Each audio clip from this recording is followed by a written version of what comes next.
Ladies and gentlemen, on behalf of Superstar Speakers, it's my pleasure and privilege to welcome Mr. Alex Stepney and Keith Gillespie to our live stream. Gentlemen, thank you so much for giving us your evening. Evening, guys. So, how's isolation treating you then, boys?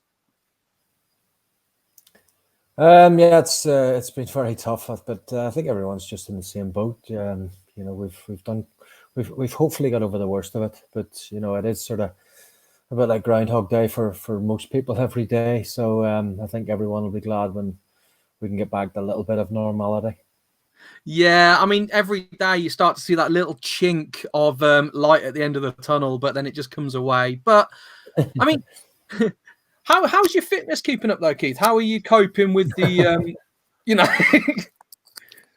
Most people who know me will know that I do not do a lot of fitness. I haven't really done anything since I retired, and there's been a couple of occasions I have been that bored where I've gone for a few runs, and it sort of just shows that the fact that my calf is hurting now, that running's just not for me. I'm just not used to it anymore, the running side of things. So it's maybe a good excuse that the calf is sore, so I don't have to do anything.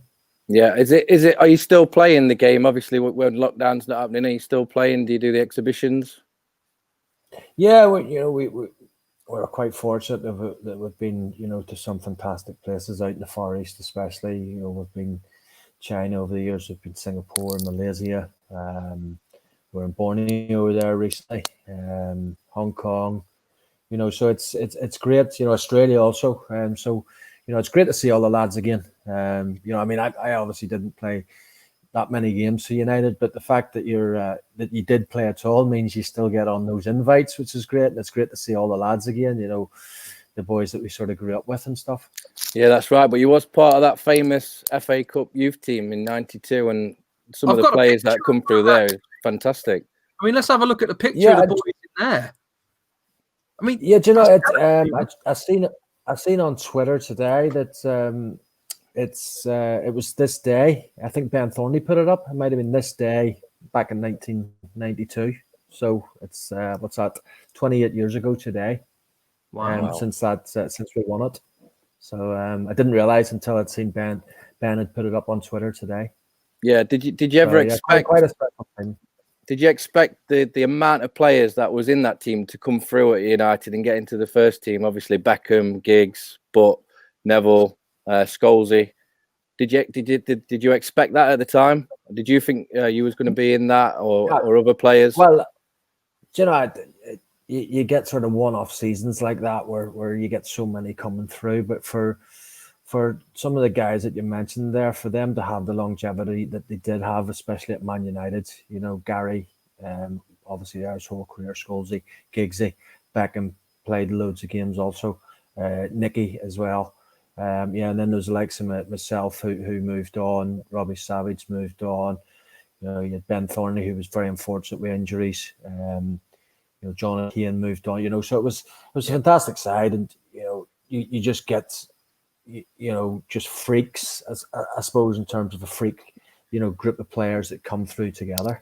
Were those select players there, were they the standout players of that team, or did you feel that obviously with yourselves and other players, it was just a competition for places going into the first team, and that those places, what they took, were more open? But I think if you look at that picture that you put up there, you'd probably see Scholesy wasn't in it. Scholesy couldn't get into that side then, because he was that little bit smaller than everyone else. But I think everybody knew, because they trained with him every day, and obviously the manager knew how good he was going to be. And he obviously proved that. But I think in terms of us all coming through together, we helped each other in that way, because one week, maybe I'd be in the squad, then I wouldn't be in it. The next week, somebody else would be in it, and so on. And everyone sort of got their chances at different periods. So we sort of helped each other on. Yeah, and there was a lot of people talking about that youth team, weren't they, at the time when you was getting big crowds? Did that help when you didn't make the transition up to the first team, that you was getting big crowds back then? Yeah, a lot of us sort of, went from youth team and very, very little sort of reserve team games. We sort of bypassed that, from a lot of us sort of pretty much youth team into the first team squad at times. But it was great in that we were just a bunch of lads together who knew each other inside out, and we were obviously getting a lot of sort of media coverage, and the first team were well aware of the sort of players that were coming through, and obviously knocking on the door to try and take their places. So it was great that we were able to make that transition in going from youth team to first team squad all together. And who was it? Who was your best? Who was your best mates around that squad? And who did you pal about with after playing football? Well, I think if you sort of look at a lot of the players there, a lot of local lads there was. I would have been in digs and shared a room with Rob Savage, so we would have been together most of the time. You'd have had other digs where you'd have had David Beckham and John O'Kane who were in the same one. So you sort of we would go to the likes of Salford Snooker and play a bit of snooker, the likes of myself and John O'Kane with Rob Savage, Gary Neville, Beckham, a few others. So it was tough at times because you're young lads and you have to sort of there's not an awful lot to do outside of football. So we have to sort of keep yourself active at times in terms of doing something, and pretty much Salford Snooker was what we did quite a lot of the time. Yeah, and did you have the team, the first team, coming to watch you and giving you advice and telling you what to do and what not to do and how to look after yourself, that kind of thing? And if so, who were those players? Yeah, I think the majority of us all looked up to Brian Robson, and he was obviously coming towards the end of his career, and he would have played a few games even for the A team when we were playing for them, and just great to be in the same team as him. And if somebody kicked you, he'd be over, sticking up for you, or make sure he kicked them for you, or, just stuff like that there, because he knew we were young lads. And, I think even before any of us came, I think we're all sort of Man United fans. So coming to Man United was a huge thing. And Brian Robson would have been a huge part of that for every one of us growing up, because he was, such an inspirational player to watch. You've seen what he did on the pitch. So to be on the same pitch as him, even in a sort of an A-team game was great. And he was one that would give you advice, and whatever advice he gave you, you knew to sort of listen. I'm very interested. I want to backtrack a little bit. You said about Ben Thornley. Everyone says this guy was better than Beckham, better than Giggs, could have been the top of the class of 92. Would you agree with that? Was he really that good back in training? Oh, Ben was exceptional. He would have played left wing. I'd have played on the right. But the one thing about Ben was he had two great feet. So whereas I was sort of pretty much drop the shoulder and go outside to try and get balls in the box, where Ben could go either way and cut inside and score goals. And unfortunately, in the reserve team game, he had that really nasty injury, and he just never got back. Although he did make a career out of the game. He went to Huddersfield and played at Aberdeen and other clubs. He was just very, very unfortunate. He was a big part of that sort of class of 92, and he's probably one that people forget because of the injury that he had. But I think everyone that was part of that squad remembers Ben for how good he was. Yeah, because you hear it all the time. People are saying he was this good. He was better than Giggs, which it's a hell of a compliment. That. Yeah, it is. Yeah, Giggsy was exceptional. The thing about it was you had Giggs sharp, and then you had Ben coming through. So you had sort of three top class wingers there. So if Ben hadn't had the injury, things might have been different for him. But as I say, he still did make a career out of the game and still did well. Yeah, and did that give you hope? Obviously Giggsy was the first one. Yeah. No, when Giggsy got through, did it give you hope? You were hold on a minute, we are going to get a chance here. Yeah, Giggsy was a year older than us in that class of 92, so he had a year on us. So him just breaking through, and Alex Ferguson obviously wasn't scared to put young players in as it showed later on. So there was always that hope that you could force your way in, and you knew that he wasn't afraid to put the kids in. And is that something, obviously, when you learned to the news that Andrei Konchelskis was leaving, did you have that in your mind that might be your spot, or obviously the competition with Beckham? Well, what happened was 6 months before Andre did leave, I left in the January of sort of 95. So I'd gone to Newcastle, and then 6 months later, I sort of went then, a bit to do with the European ruling, and that was at a period when you could only have so many foreigners, and being Irish, you were classified as a foreigner, and Sir Alex obviously wanted to get an English striker in, and Andy Cole was the one who fitted the bill. So, I made the decision, to go to Newcastle then, because I could have turned it down, but I seen it as a huge opportunity for me to get regular first team football because I had Andre in front of me. Yeah.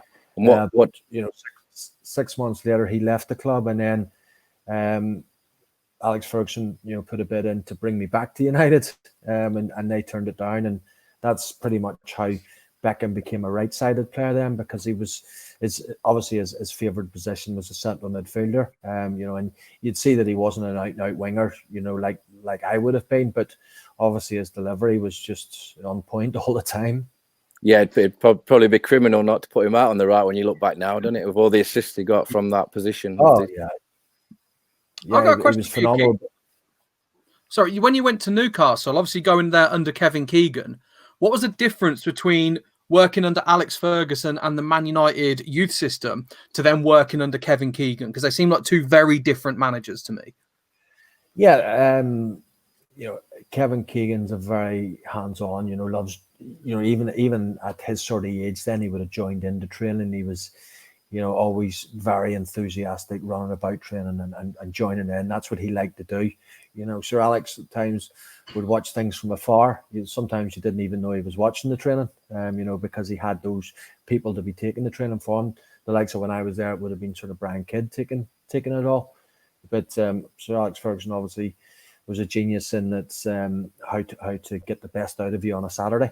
And Kevin Keegan was pretty similar, because his man management skills is as good as I've had throughout my whole career with anyone. He was such an infectious character. You would run through a brick wall for him, and he was incredible to work under. And you can sort of see. I think everyone obviously remembers the time where he had the rant. I would love it if we beat you. How much he wore his heart in his sleeve. And when I look back on that, it does make me laugh, but I still think he just thought Sir Alex was playing some mind games with him. And is that something maybe that maybe that Kevin lacked? He didn't have that killer instinct like Alex Ferguson. Too nice in the key moments. I wouldn't say so, because when he did have that rant, there was only 2 games left of the season. People sort of maybe think back to that time and think, oh, there's maybe 6, 7, 8 games left. We were in the last week of the season. So Alex obviously liked to play those mind games, and Kevin, because he was one who did wear his heart in his sleeve, maybe fell for it. But it didn't alter anything that happened that season. United ended up coming with a fantastic run and ended up winning the league. But I think in terms of where we had come from the start of the season, where nobody gives a chance, we took it right down to the very last game of the season, and it was that was an achievement in itself, as I say, because nobody gave us a chance of being anywhere near champions that season. Yeah, and it's still spoken about now, isn't it? Like, you go around Newcastle, the entertainers are still held in that high regard. Yeah, I think a lot to do with, they've had so many ups and downs over the years. They've been a yo-yo club at times where they're up, then they're relegated, then they're back up, and then they're back down. So I think because of the style of football generally that we played then and became known as the entertainers, is times that people will always remember up there. And because we came so close and probably, should have won the league that year. I'm a big believer in that. Most people would agree that the league table never lies at the end of the season. But for me, I feel it did that year because of the style of football that we played. We just didn't get it over the line. And, we probably just lacked the experience in the squad. We only had really Peter Beardsley, who had won a league before. And Man United had been doing that for the previous few seasons and knew what it was all about to be in that pressure situation. Yeah, was you surprised when you got there how good these players were at Newcastle? Yeah, just everything about the club, and it was all fairly new to me. But the chance to work under somebody like Kevin Keegan was a big pull for me.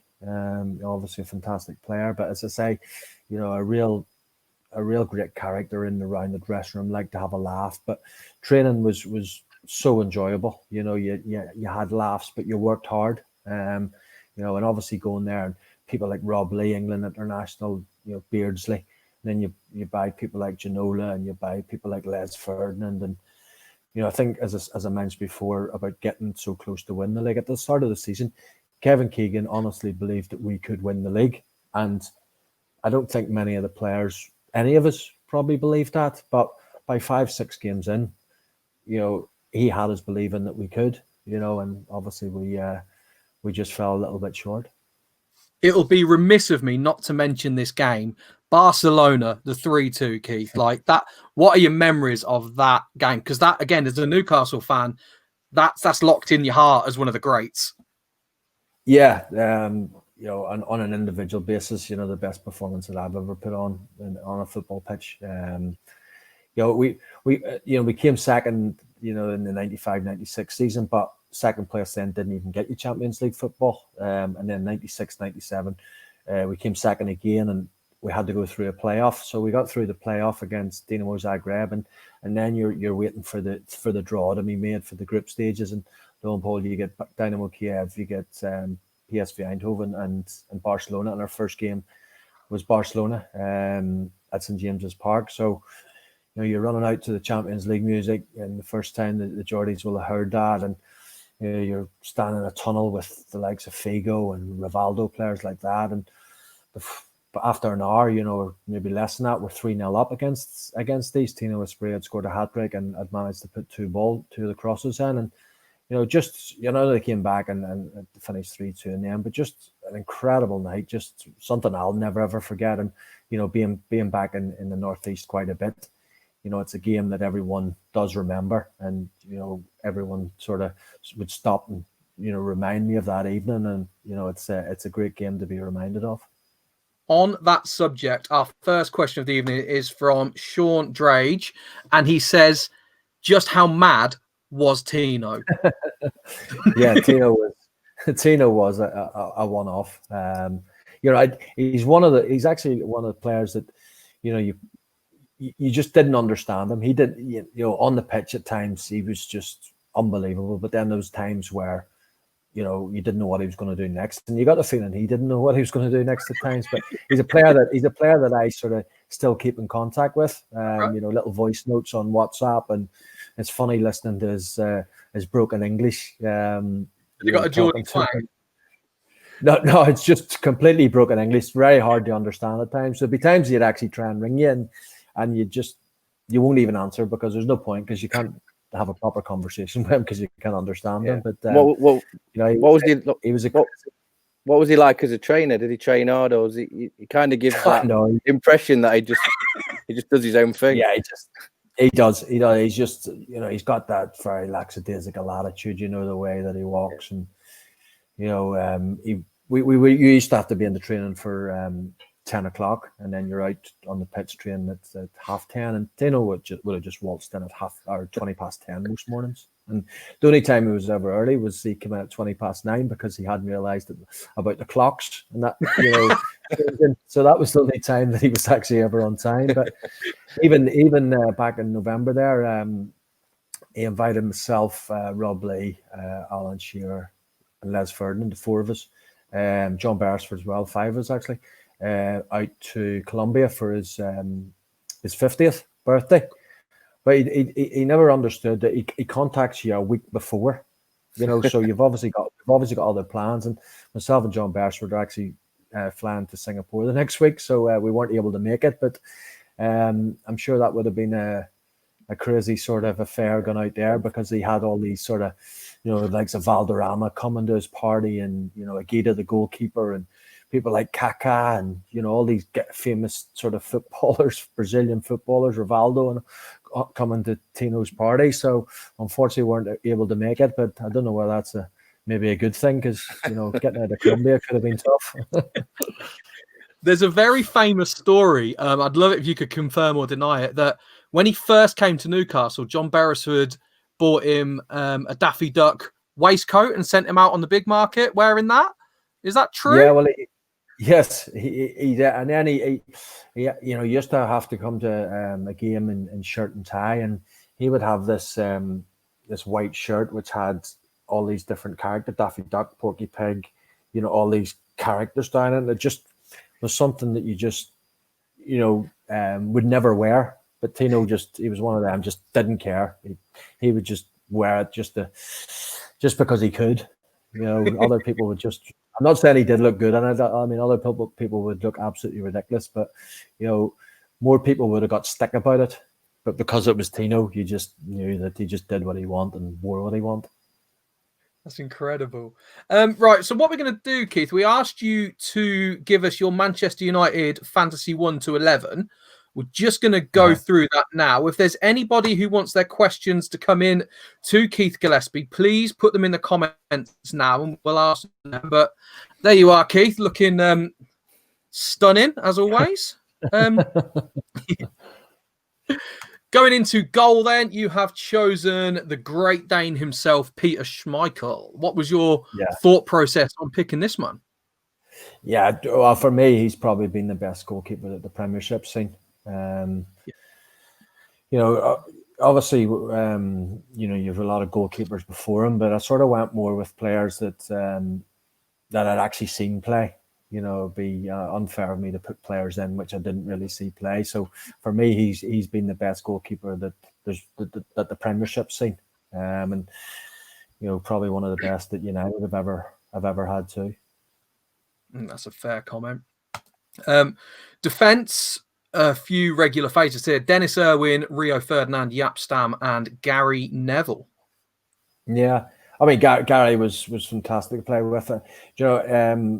Gary in the youth team would have been a centre half, so I think Gary would be one of those dreams for a right back behind you as a winger, because he's one of them that would just give you the ball. He would just feed you all day long if you were a winger, and he would have that confidence, or give you that confidence just to keep running at a fullback and keep taking them on. And obviously, you only have to look at how many games he played for the club and how good he and he had that great relationship with Beckham as well on the overlap, didn't he? And he could cross the ball, yeah.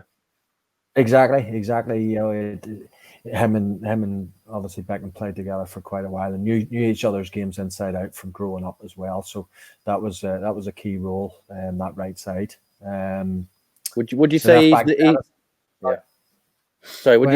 you say that those two there, the left back and the right back, they're the best ever in the Premier League? Yes, well, but I mean, for me, Gary, yes.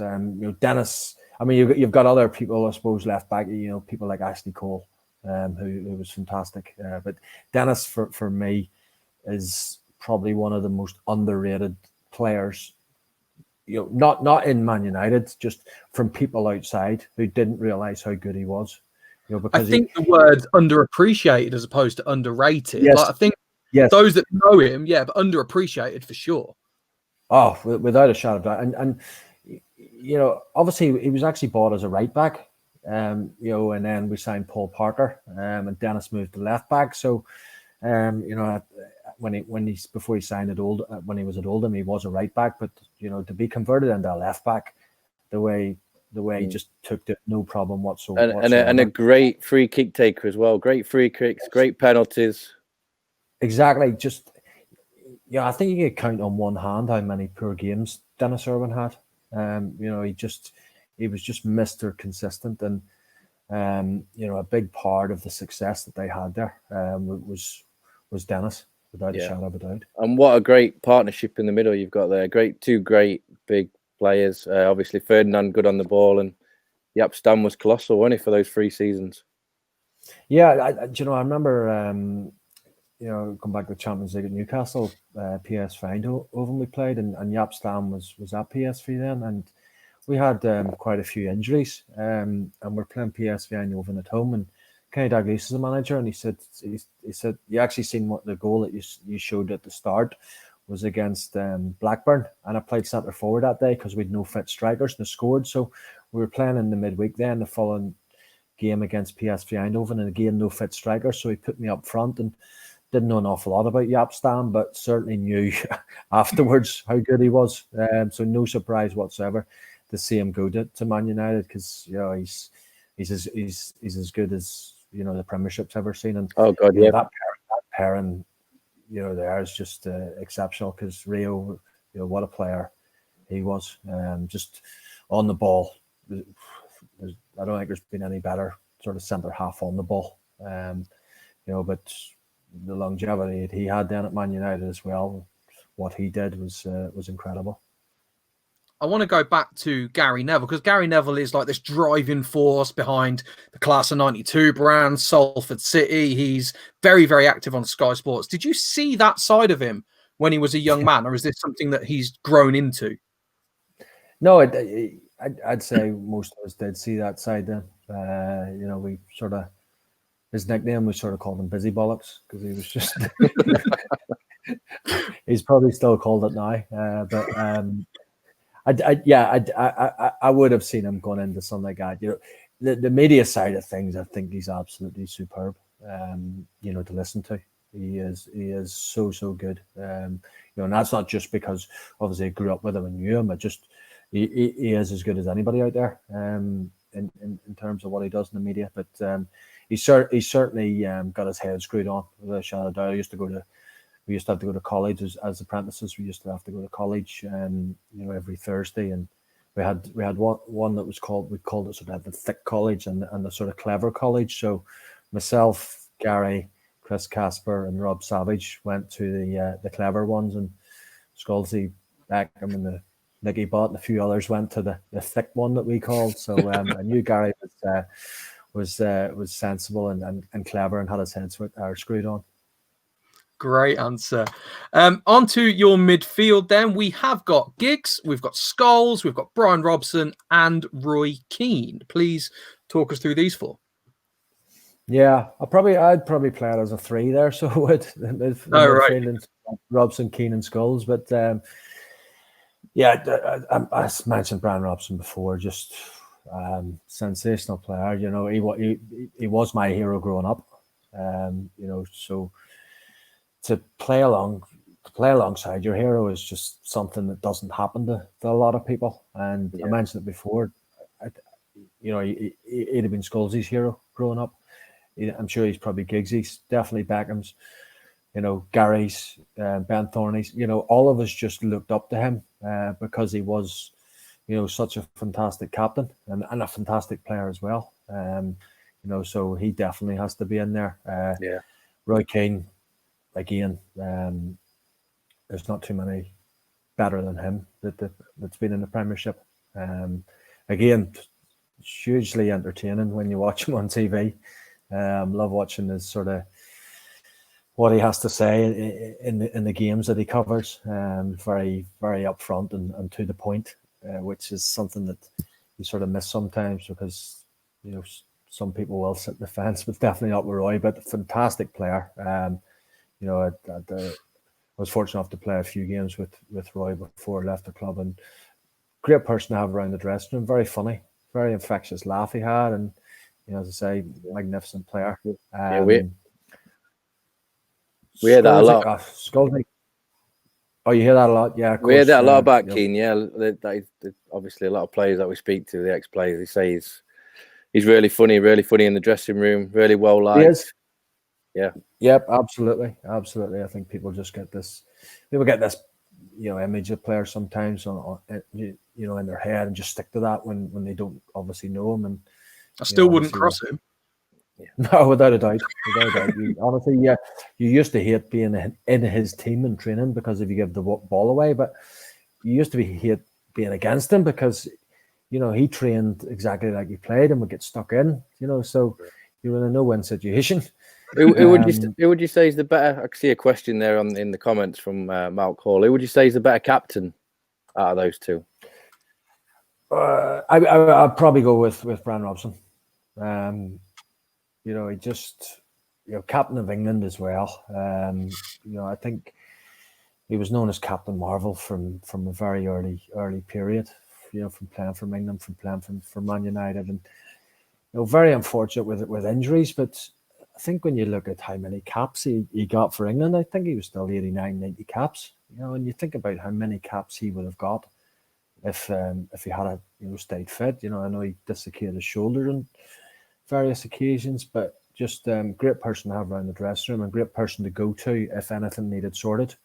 But that's not to say that Roy wasn't a fantastic captain. And I think if Roy Keane was asked that question, he would probably even say how good Brian Robson was as a captain. And I'm sure Roy took, part of his role in becoming captain. He probably looked at stuff that Brian Robson did to make himself a better captain. Very similar players, aren't they? Very, very similar mentality. Yes, both born winners. And if you look at the early days of Brian Robson, arriving in the box, he was always the one to get on the end of things. And, Roy was just a great box-to-box midfielder, energy to burn. And, would run through a brick wall, the same as what Brian Robson was. And obviously, they were able, as they got that little bit older, to be sort of that little bit of security, holding in midfield to release the ball to the boys that could go and do this sort of business. And that's what made them such great players, that they could adapt to a new role rather than just, doing the box to box.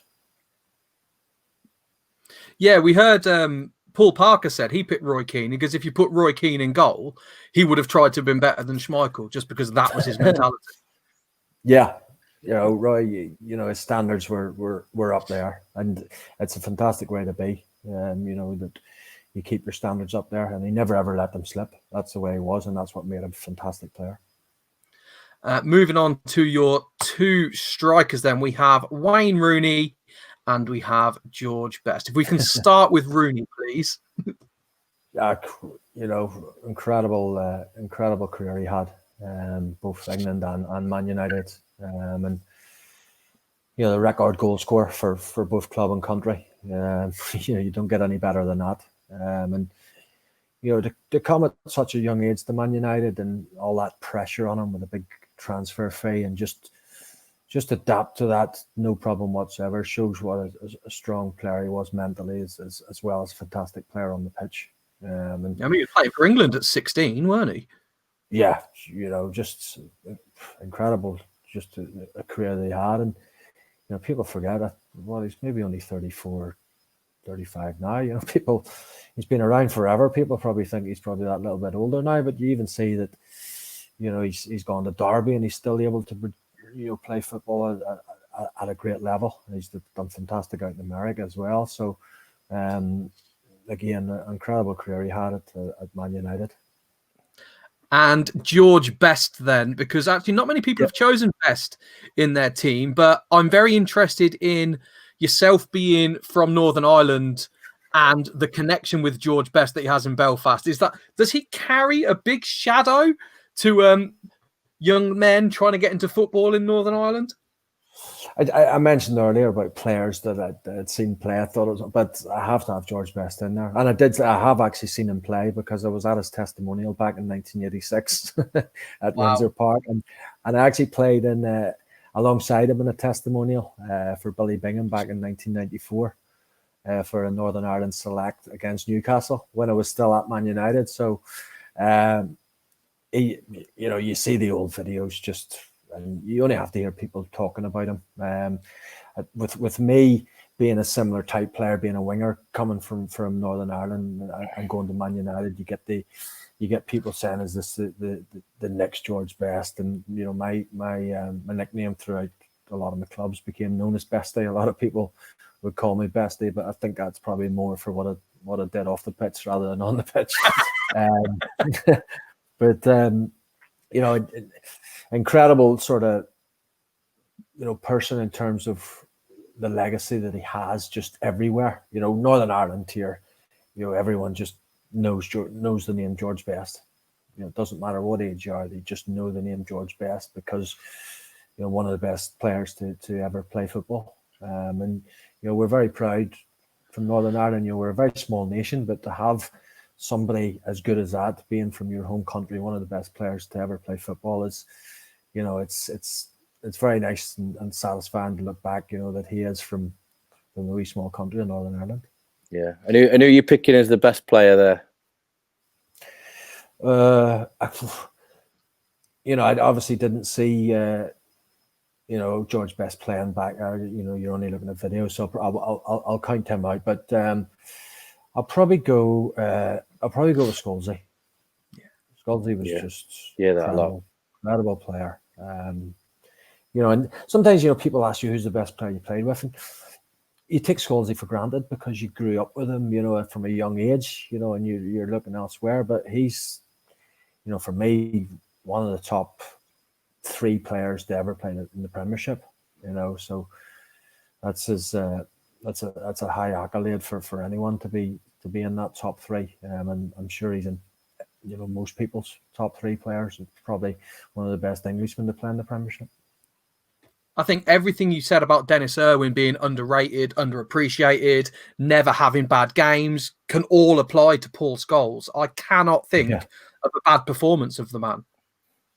No, exactly. And, when he first got into the squad, the United squad, he played centre forward at times, and he always chipped in with goals. And, he's a very, very, very quiet guy in and around the dressing room. He can be funny, with just little funny wee remarks here and there, but generally, quite quiet. And obviously, back when he was playing, you wouldn't really seen him doing much media. See him doing a little bit more now, and he's good at it, because obviously, have had bad times, and he isn't scared to, to dig them out. He doesn't want to sit in the fence. He's a United fan. He wants them to be better than what they are, and hopefully they'll get back to what we know they can be. Yeah, and you've not just got talent in that team. You've got really players who work for that team. They work really hard. Rooney will be getting back there, making tackles. Obviously, if you get past Robson, you've got to get past Keane. That ain't happening. And I think you've just got winners there. They're just born winners. How many league titles is on that 11 in that 11 players? Incredible. 13 gigs, isn't there? Well, exactly. So Gary's up there with, I don't know how many Gary got in the end. Scholesy as well. Rooney obviously got quite a few, and you take in their Champions League as well. George Best even going back to European Cups, 68. So, it's a bit of a shame we've lost Alex Stepney there to some technical issues. It'd been interesting to see what his thoughts were on obviously George Best. He played with him, and well, exactly. I was interested to see what Alex's team was, because he's obviously seen a lot more players than I've seen, and I'm sure he'd have probably had Bobby Charlton in there, and there's obviously some great players that he would have seen. I can show you Alex's team. Come on, let's have a look. Nice one. There you go. That is who Alex Stepney did choose. There's a spoiler for when we do actually get Alex on. But again, Duncan Edwards, Charlton, Best, Dennis Law. Do you know what? I'm actually looking there and I'm thinking, oh my goodness, I can't believe I didn't pick Ronaldo. I completely forgot about Ronaldo. He was fantastic at United. I think he's obviously gone on to an even bigger level at that front three is scary, isn't it? That front three is absolutely frightening. Well, as I say there, you're looking at Duncan Edwards and Law, Charlton, Best, Martin Buchan. Before my sort of time, Martin Buchan sort of I'd have been very young when I was growing up, but he'd have seen these players. So I was interested just to see how many players from the past, because as I said, I wanted to sort of stick players that I'd seen. And there's obviously 4 Ballon d'Or winners in that team: Charlton, Best, Law, Ronaldo. Crazy. Wow. Yeah, it's an exceptional side there. And everyone talks about how good Duncan Edwards was. And you just look at the midfield. The 3 there. The goals in that midfield. Do you think Dennis Law is going to suffer with goals there with Ronaldo and Bestie? Do you think he's going to suffer? He's not going to get the ball. I was going to say they probably need 3 balls up there. Ronaldo and George Best would have one, but it's certainly a frightening 3, and again a fantastic side. And for him to pick the same fullbacks, he'll have seen plenty of fullbacks at Old Trafford over the years, and for him to pick those two fullbacks shows you how good they actually were, and also the interesting one for me as well is the fact he picked Schmeichel of all the keepers that he's seen, and he knows a lot about goalkeeping. Obviously, still says Schmeichel is the best that United have had. Is massive credentials for Peter Schmeichel. Well, Schmeichel broke his record with clean sheets. Yeah, he did. Yeah. I think Schmeichel, he brought in that new art, when he came out, and he made himself so big at times. And how many times were players one-on-one with him, and he made himself big, and he would intimidate, people coming at him. He would intimidate them, and he generally got the better of a lot of situations when he came charging out. Yeah. Steve, there's a few comments here, and Stephen Shaw's put that front line is insane. Going back to your team, Keith, I really quite fancy a night out with Brian Robson and George Best. Like the after game party for them two would be incredible.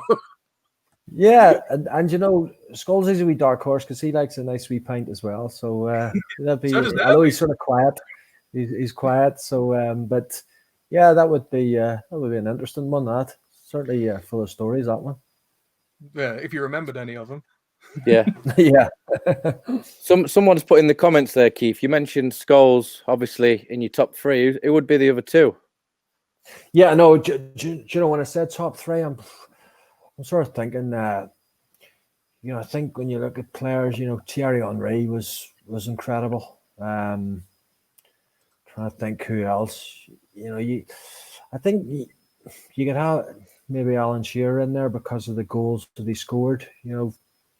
Not technically, he wouldn't technically. Alan Shearer would definitely not be technically better than any of those players, but to score the amount of goals that he did, 260 Premiership record, and he was the number one striker for England when he was fit. So that shows you how good he was in terms of the players that he was up against who were strikers. You had, your Fowlers, and you had Ferdinands, and you had Ian Wrights, and so many good strikers, but he was the number one striker, so it shows you how good he was. And that doesn't take into consideration the goals he got before the Premier League as well in the league. So well, exactly. And what he did at Blackburn was incredible. Him and Chris Sutton having that partnership, but you sometimes think him going to Newcastle and them not always having success, and I know that Man United did want him, and if they had got him, how many more goals would he have scored? It would have been, especially when you're getting a service from the likes of, Beckham and Giggs. Incredible. Been amazing. Yeah.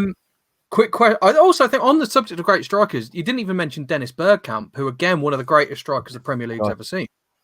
Yeah. It's crazy because, sometimes just names go out of your head. There's some fantastic players that have come into the Premiership, and you look at the great United sides there in terms of picking your 11, and you look at what Eric Cantona did.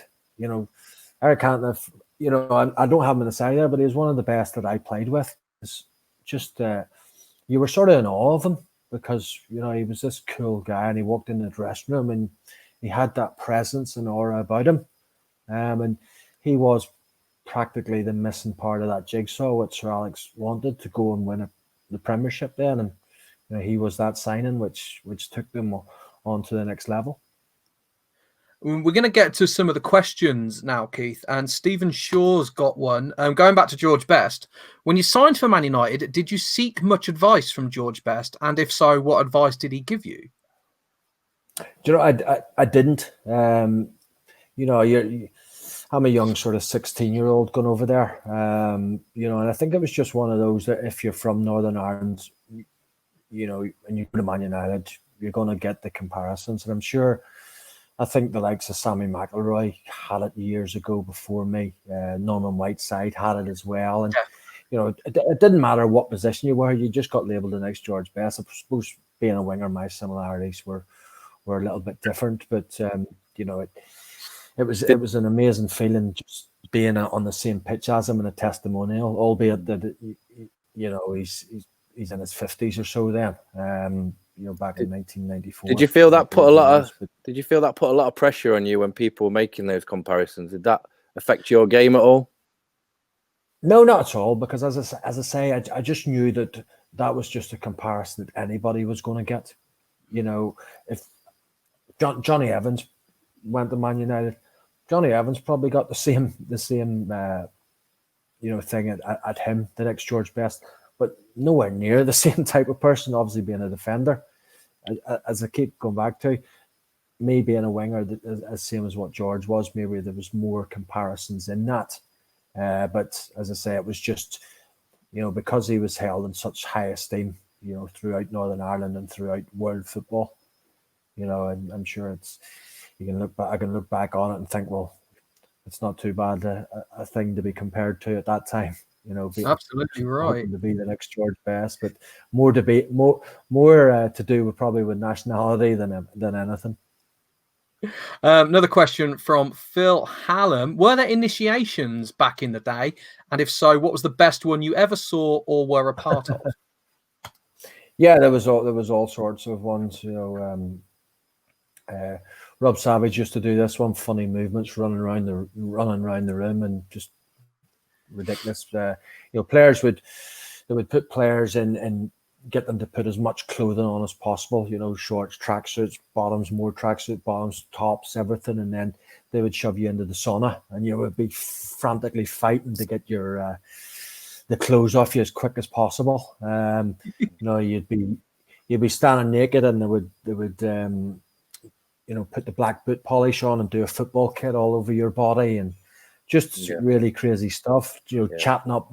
You had to pretend you're in a nightclub and you'd be chatting up a mop, and just crazy things. And it would always happen to the first year apprentices. So it was nice when that sort of year was over, because you used to. We had one from Clayton Blackmore about obviously David Beckham, and he had to perform a certain act on a picture of Clayton Blackmore on a calendar. Yeah, that's right. And then when we're speaking to Wes Brown, and he says this is kind of phased out over the years. It doesn't happen anymore. It's almost seen as bullying in a way. Yeah, it is, and I mean it was just a good laugh. You used to, because we were in one dressing room as apprentices. Then you had a reserve team dressing room, and some of them boys would come in and sit and get involved and all and laugh, and but it was if you're sort of quite quiet and shy like I would have been. You used to just hate lunchtimes, because, it was one of them that you would train in the morning and then you would go upstairs to the canteen, have your lunch, and then it was like you just couldn't wait to get out on the training pitch again and lunch was over, because you would get the shout, right, everyone into the apprentices room, and you knew that there was going to be some sort of initiation going on. So, yeah, it wasn't good. Question from Joe O'Donnell. Who would have been the biggest messer in the dressing room, whether that means dirty or mess about? And what is your best story from down through the years? Biggest messer? Gosh, it's a good question. Everyone sort of has different people in dressing rooms who sort of mess about, and, you'd be sitting reading the paper and all of a sudden somebody would just throw a towel and wreck the paper on you. And that just happened daily without anybody would have done that, but Tino was a bit of a messer in the dressing room in terms of throwing things at you and stuff. And I wouldn't really say there's been anybody too excessive in terms of stories that probably would excite you too much. It's you obviously get different dressing rooms and different personalities, and it can be quite entertaining at times. But certainly, those initiation times were really good in terms of when you weren't on the end of it, when you became second year apprentices and somebody would be the ringleader and you knew you didn't have to do anything. So, you play with certainly plenty of characters over the years, and all very good natured fun. A question from me, Keith. My boyhood football hero was Pavel Srnicek, and obviously you would have played with Pavel. What was he like behind the scenes? What was it like playing with that man? Yeah, God rest his soul. I couldn't believe it when he passed away. I think maybe 4 or 5 years ago now. And totally, I couldn't believe it, because Pav, fantastic trainer, just trained so hard every single day. And, he wasn't really much of he didn't really drink much alcohol, but he come out with the boys and, you know, he'd have had a few glasses of wine or a few beers, but, you know, never anything too excessive. And, you know, just a real fitness freak, you know, so for him to be out running and all of a sudden just collapse and die was, you know, just really, really terrible time, you know, for his family, you know, and just Newcastle people in particular, because, you know, Pavel was a Geordie. That's what they said. You know, he used to have T-shirts. Pavel was a Geordie. You know, It was and he was exactly, yes. He was so well loved by the Geordie public and by the players. You know, he's a very popular person in the dressing room, and as I say, worked his absolute socks off. And it's an absolutely brilliant goalkeeper. You know, and you know, a really, really nice guy. So, you know, for when I did hear about his passing, you know, it was absolutely shocking news. Yeah. Thank you for that. Moving on to something a little bit more light-hearted. Andrew Minchin, which winger in today's market would you go for and why? You know, when you talk about wingers nowadays, it's you know, they're few and far between, you know, because people don't sort of play that sort of system anymore. You know, you look at when United were successful and Giggs was on one side and Beckham was on the other, and it was how many times was crosses put into the box? You know, it's not really something that we see a lot of now. And you know, certainly when I was at Newcastle, and you know, I had Alan Shearer and I had Les Ferdinand as a partnership. What did they thrive on? Crosses. So you know, you played with wingers. I played on one side, Ginola played on the other side, and you got balls into the box.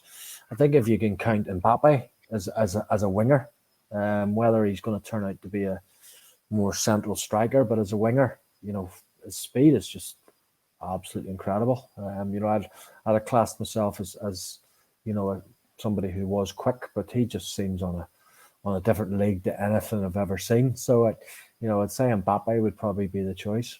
Yeah, is that impacted the amount of the old-fashioned centre forward, your Alan Shearers, your Ferdinands? Is that because of that? Has that impacted those type of players coming through? I think so. Yeah, and you get all these different formations as well. You know, 4-4-2 was something that people played a lot. Whereas, you know, you get your forward and you get one sitting in front, and you'd have three and then two up top, and just all different types of formations. And you know, 4-4-2 for me was a formation that everybody, fans, loved to see, and especially watching wingers, because they knew that when a winger picked the ball up, they were going to run at a defender and try and commit defenders and get balls in the box. And you know, it was a position that, you know, would get fans onto the edge of their seats. And as I say, it's something that you don't see as much now. A question from Scott Alfrey. Which kit did you like most from all of the teams that you played for? My favourite would have been the one at Newcastle, and we had the Grandad collar. And it's one that's, you know, the Newcastle, probably if you said that to Newcastle fans, what is their most favourite kit over the years, that is the one, the Grandad collar in the 95-96 season. You know, I think that I always liked the black one at United as well, the all black one. That was a nice kit.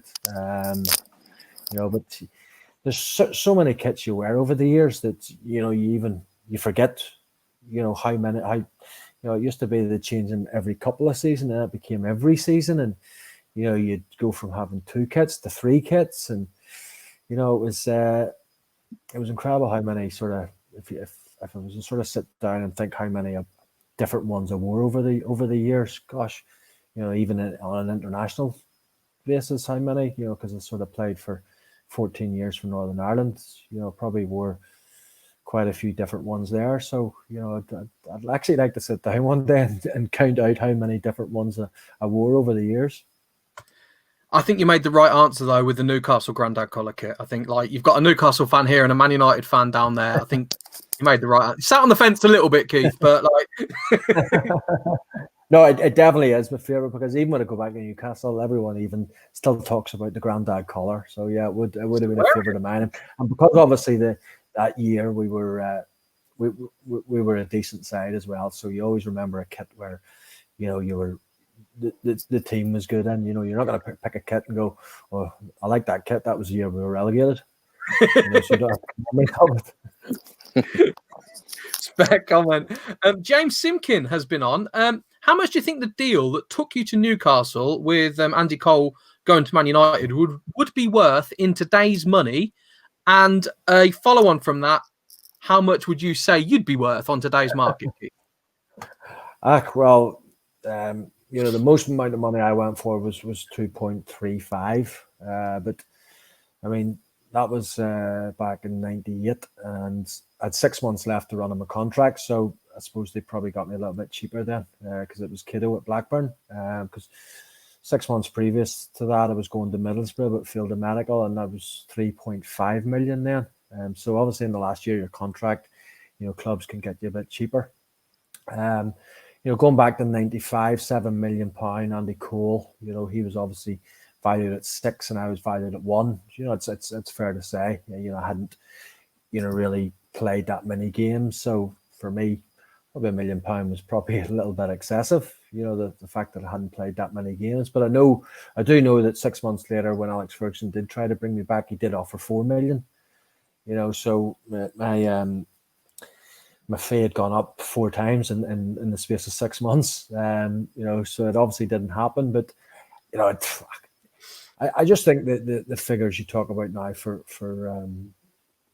transfers are just, you know, obscene, absolutely obscene. And, you know, probably wouldn't be fair for me to actually put a figure on what I would be worth. You know, it's probably better for somebody else to do that. But I hope it'd be more than the 1 million that Newcastle paid for me back in '95.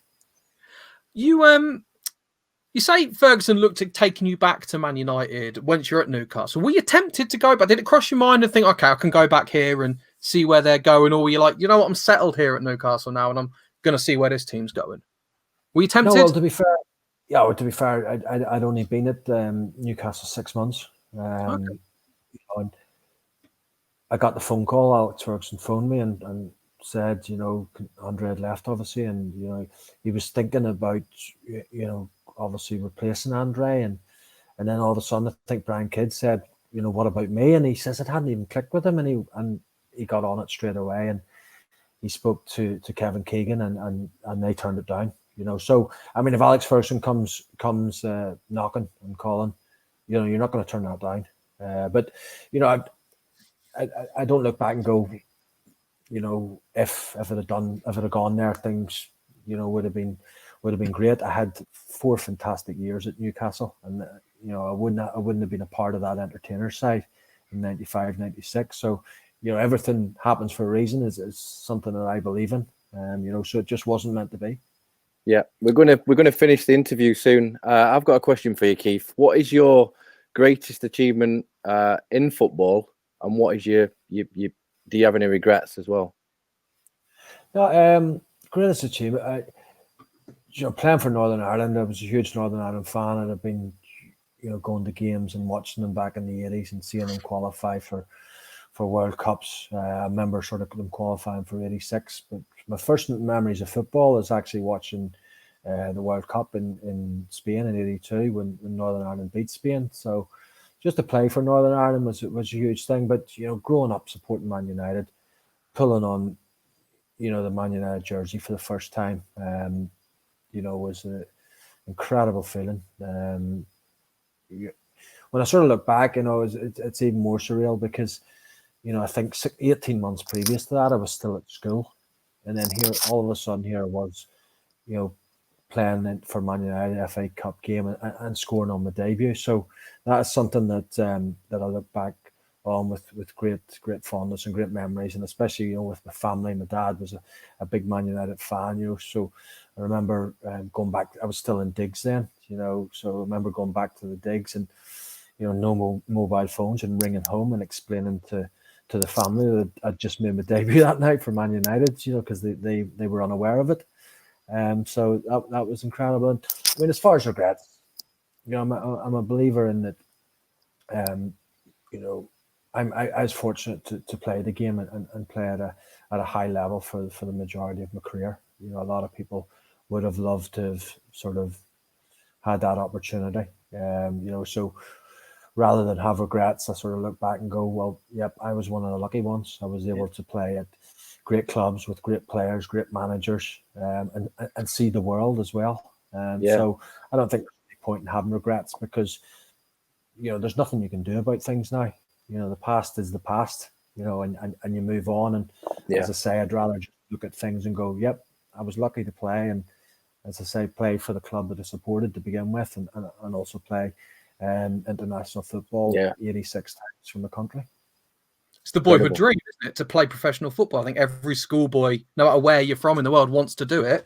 And not only did you do it, but you played for your country as well. I think you're the sixth most capped player for Northern Ireland, if my memory serves me right. That's great. I think, well, Wikipedia probably needs updated on that, maybe, because I was the sixth at one stage, but there's maybe a few that have gone past me. So I'd say probably about ninth. So top 10 to be in the top 10. I'll take that. So very fortunate to be able to play for my country so many times. And what's the best goal you ever scored, Keith? What's your favourite goal? Favourite goal? Well, I mean, one of the ones you showed there was the second cap for Northern Ireland. I remember actually scoring that, and I hadn't actually. I'd scored for United in the FA Cup, and I remember scoring for Northern Ireland and coming back, and that was at the beginning of October. And I remember coming back to Old Trafford, and I remember Alex Ferguson saying, "Any chance you could do that for us?" And later that month, I come off the bench against Newcastle and cut in from the left and sort of sent Darren Peacock for a dummy, and then put one into the far corner. League Cup.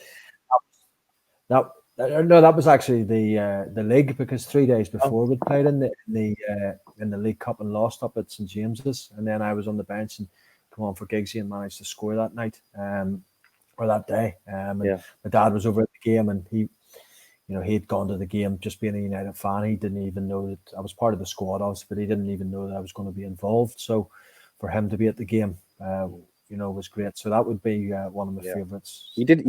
I can remember you scoring a great goal for Blackburn on your left peg against United. Yeah. Did you celebrate? I did. I think I was at a time when players did celebrate. It was. I don't know when that sort of became the fashion, not to celebrate against the club that you once played for. And I wouldn't have scored that many goals throughout my career, so when I scored them, I was obviously going to celebrate. And I did actually. I scored later on when I was at Sheffield United against United in the Premiership as well with a header. So I celebrated that time too. I think the one that springs to mind for me is obviously when Dennis Law scored for Manchester City, and he almost scored the back heel, and he walked off. He was substituted. He's devastated. Yeah. Well, I think there was more to that, obviously, because I think that was the goal that sent United down. That's right. Yeah. I think me scoring the odd goal here and there didn't natural instinct do too much to United in terms of what they were doing. Jack, I think that brings us up to time. Jamie, would you agree? Yeah, it's been a great. It's been fantastic. Just before we go, I'm going to announce who's going to come up on our next live broadcast, which is scheduled for Monday at the moment. We will be welcoming Ben Thornley to the broadcast on Monday. We'll get that scheduled on the Facebook page. If you've enjoyed tonight, please join in, tell your friends, and come and watch us and get your questions ready for Ben Thornley. Obviously, Keith mentioned him earlier on in the show. So, Keith, surely you can tell everyone watching what a perfect reason to watch Ben Thornley. Yep, absolutely. He'd be very engaging. He's a great character. He's one that I keep in contact with all the time. Messaging him today. Not even about this year. I didn't even know until you said that he was coming on Monday. So I'll be messaging him after here to let him know that I was on tonight. And tell him that we're all right as well. Like, don't bury us. Don't be like, oh, them two, they're idiots. No problem about that. I'm not too sure about that picture you put up of him with that leather jacket. I'll maybe have to give him some stick about that. I think he thinks he's back in Greece or something. That was his Fonzie days. But no, he's a fantastic lad, and honestly, you'll anybody who tunes in will definitely enjoy listening to what he has to say. And I think he's just brought his book out last year, an autobiography, so it's well worth a read too. Oh, well, thank you for that. For him here. I know, right? You haven't even mentioned your own book. I didn't even plug my own, but I plugged his. Right. That's the Irish in me. Stupid. Yeah.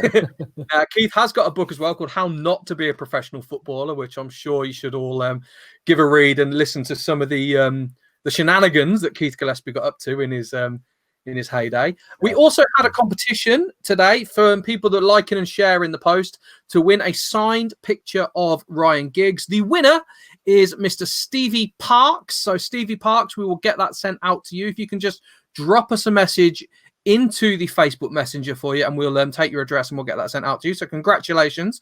But on behalf of myself, on behalf of Jamie, we want to thank the legend that is Keith Gillespie. We also want to thank Alex Stepney, who once again had technical difficulties. We will get him on at some point.